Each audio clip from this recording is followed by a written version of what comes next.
श्री स्वामी चरित्र सारामृत अध्याय 3. श्री गणेशाय नमः.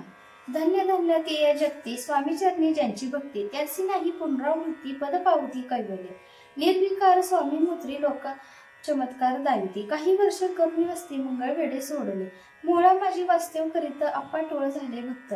तेथींची साकल्य वृत्त अल्पमती केळी भरली.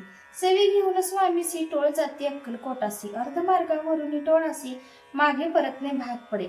टोळ गेलिया परतोने स्वामी चालले उठवणे. बहुत वर्जिले सेविकांनी परिणच मांडले त्या. तेथून या निघाले अक्कलकोटा प्रती आले. ग्रामद्वारी मैसले येथे राज स्वेच्छेने. तेथे एक अविंद होता, तो करीत यांची थट्टा.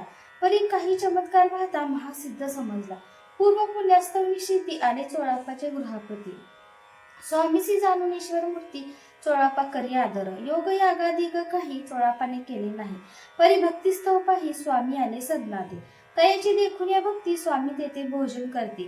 तेव्हा चोळापाची चित्ती आनंद झाला बहुसाळ. तईपासून तयांच्या घरी राहिले स्वामी अवतारे. दिवसेंदिवस चाकरी चोळापा करी अधिकाधिक. तेव्हा राज्य पदाधिकारी मालोजी राजे गादीवरी. दक्ष असूनी कारभारी परम ज्ञानी असती ते. चोळापाच्या गृहाप्रती आले कोणी एक येते. लोकांच्या चमत्कार धावती गावात मात पसरली. लोक माझी पसरली मात उपासी कळला वृत्तांत. की आपुलिया नगरात याती विख्यात पातले. वार्ता ऐसा ऐकळी राव बोलला कायवाने. गावात येते येऊनी फार दिवस झाले, परी आम्हा सुरत पाही आजवर झाले नाही. आता जाऊनी लवला ही भेटू त्या येतीवर्या. पण ती केवळ अंतर्ज्ञानी ऐसी वार्ता ऐकली कानी. हे सत्य जर येऊनी आता जे येते दर्शना. राव मुखातून वाणी निघाली, तोची येथे मूर्ती पुढे ठेवली. सकळ सभा चकित झाली वती गुंगली रायाची. खून पटली अंतरी स्वामी केवळ अवतारी. अभक्ती म्हणून गेली दुरी चरणी भक्ती जडली ते. सकळ सभा आनंदी समस्ते पाऊली वंदले. षोडोपचारे पूजले स्वामी मूर्ती रूपराय.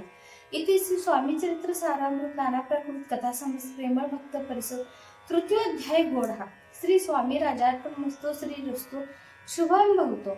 इथे स्वामी चरित्र सारामृते अक्कलकोट नगर प्रवेश तृतीय अध्याय.